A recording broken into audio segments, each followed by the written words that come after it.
Bien loin de la pensée bouddhiste, à l'ouest du Brésil, dans la zone la plus inaccessible de la grande forêt amazonienne, vivent deux chasseurs concurrents. L'un est un homme, l'autre un jaguar.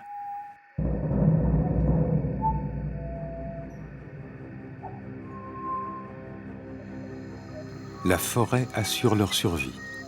Ils se partagent son territoire. Pour les Indiens Métis, le jaguar n'est pas un animal, mais un rival, traité d'égal à égal.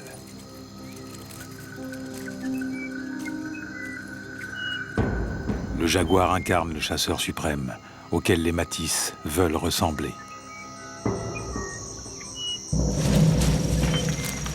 En amérindien, son nom signifie « la bête qui tue sa proie en bondissant ». Mais aujourd'hui, la bête est bredouille. L'homme aura-t-il plus de chance ?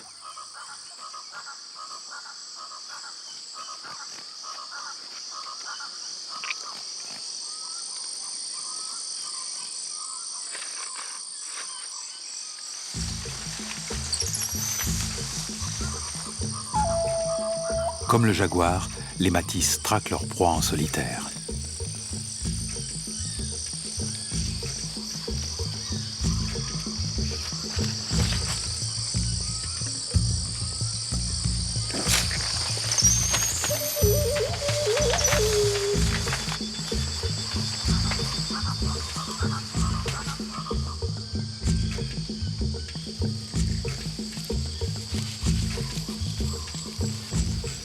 L'homme a réussi, là où le fauve a échoué.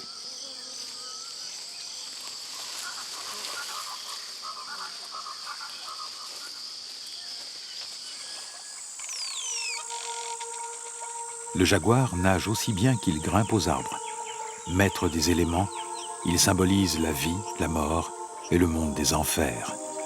Toute la culture Métis repose sur ce légendaire prédateur. Censé dévorer la chair, mais aussi l'âme de ses victimes, il règne sur le monde des esprits et occupe depuis toujours une grande place dans la mythologie des Indiens. Pour eux, il n'existe pas de frontière très nette entre l'homme et l'animal. Chaque jour, les hommes se griment afin de s'approprier l'énergie du jaguar.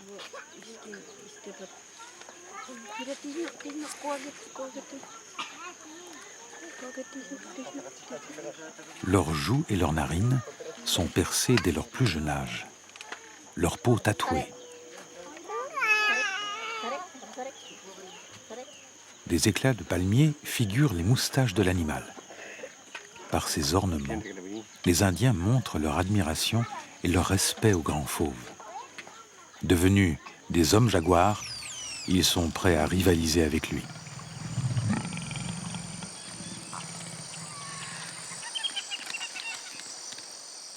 Un jaguar a tué un chasseur. Au village, les hommes se préparent aux représailles. Bientôt, ils partiront en forêt affronter le fauve responsable.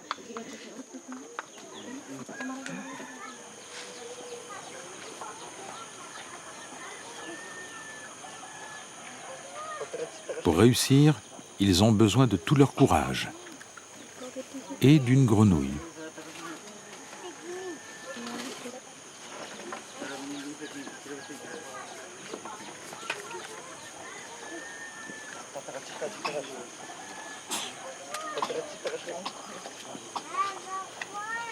Les Métis prélèvent un peu du liquide toxique sécrété par la peau de la rainette.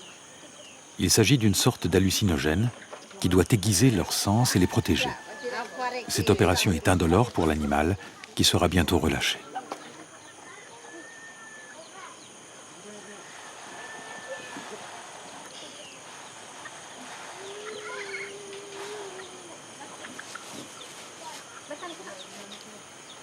À tour de rôle, les chasseurs s'inoculent le précieux poison.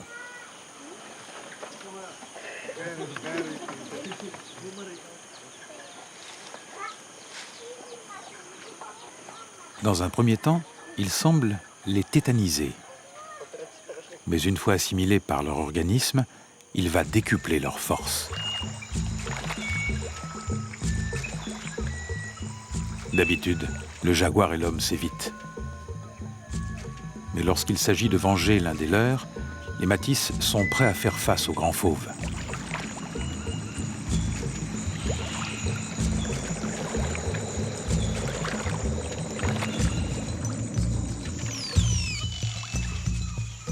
Grâce à leur grande connaissance de la forêt, les Indiens repèrent vite ces traces.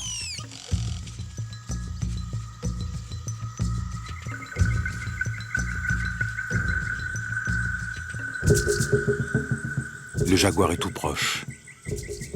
Une traque sans merci s'engage.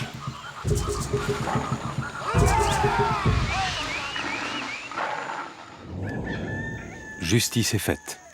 Les chasseurs peuvent rentrer au village. La peau du coupable est mise à sécher au dehors, son crâne précieusement conservé. Même mort, l'animal reste auréolé d'un profond respect. Pour les Matisse, l'homme et le jaguar ne font qu'un.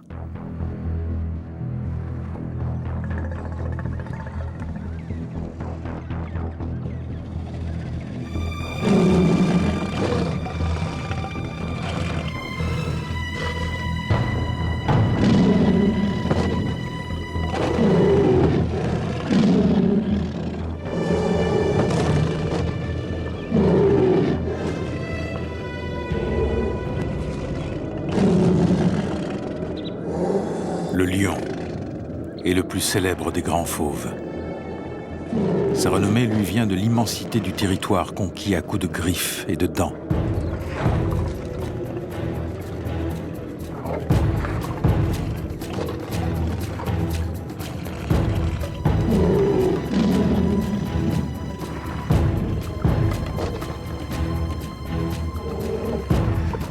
Avant l'homme moderne, le roi des animaux régnait sur l'Europe, l'Asie et l'Afrique.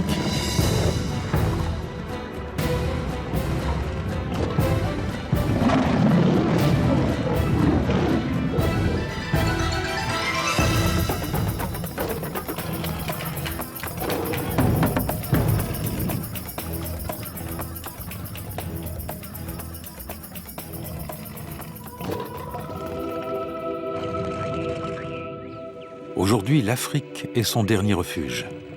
À la frontière du Kenya et de la Tanzanie, il partage sa terre avec les Maasai. Un peuple de pasteurs nomades dont les troupeaux de bétail constituent le seul bien qu'ils doivent défendre contre l'appétit des grands fauves. Ici, entre l'homme et le lion, la concurrence est demeurée redoutable. À 8 ans, Oryou est déjà un héros parmi les siens. Car ce petit berger a survécu à l'attaque d'un lion. L'attaque a été terrible. Le lion s'est acharné sur lui avec une violence incroyable. Regardez, il a des traces de griffes et de morsures sur tout le corps. C'est extraordinaire qu'il soit encore en vie, un miracle. Il n'a même pas eu peur. C'est vrai, j'ai pas eu le temps d'avoir peur. Le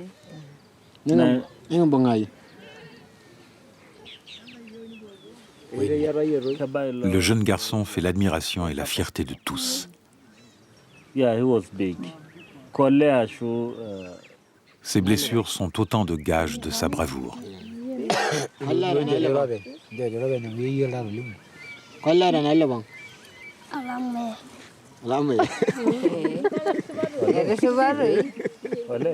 Les Maasai ont toujours chassé le lion. Mais eux n'ont jamais cherché à l'exterminer, car il était sacré. Symbole de la fertilité des terres, le lion garantissait la survie du bétail.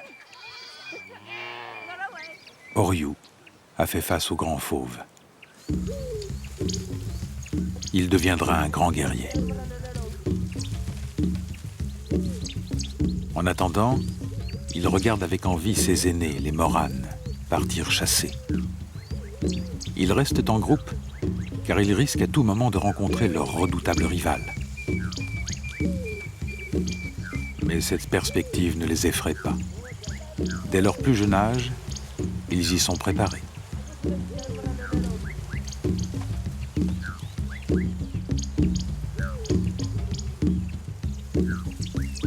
Certains de leurs proches ont été dévorés par lui. Et ils ont tous en mémoire les récits victorieux des valeureux combattants qui l'ont affronté. Il n'y a pas si longtemps, pour devenir un homme, les jeunes Maasai devaient tuer un lion lors d'une cérémonie initiatique. En cas de victoire, ils célébraient par des chants et des danses leur passage à l'âge adulte. Mais désormais, le lion est protégé.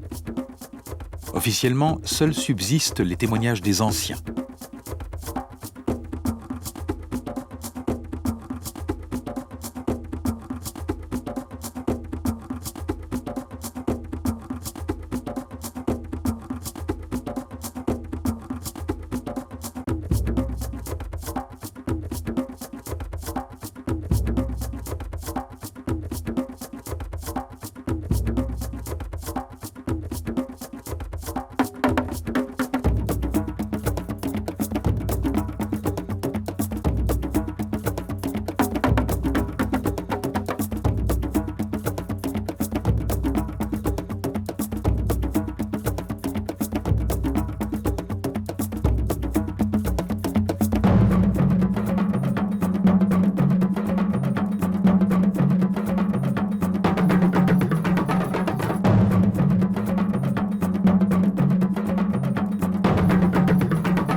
Les Moranes n'ont plus le droit de chasser le roi des animaux.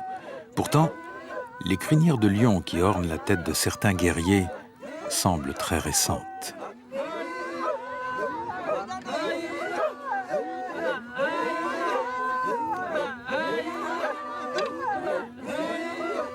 Dans la culture Maasai, arborer ses coiffes, c'est montrer qu'on a triomphé du grand fauve.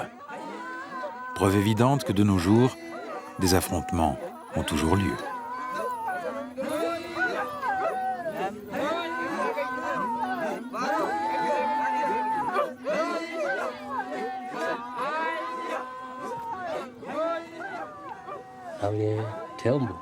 Nous n'avons pas le choix. Nous devons nous défendre et protéger nos troupeaux.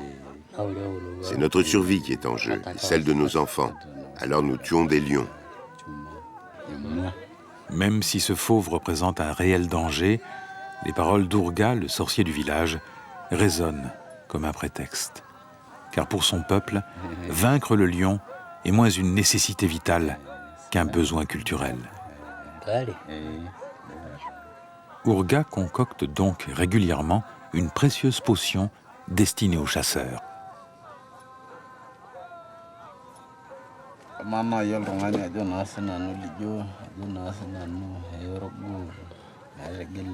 Grâce à elle, les Moranes auront le courage et l'énergie nécessaires pour combattre le roi des animaux.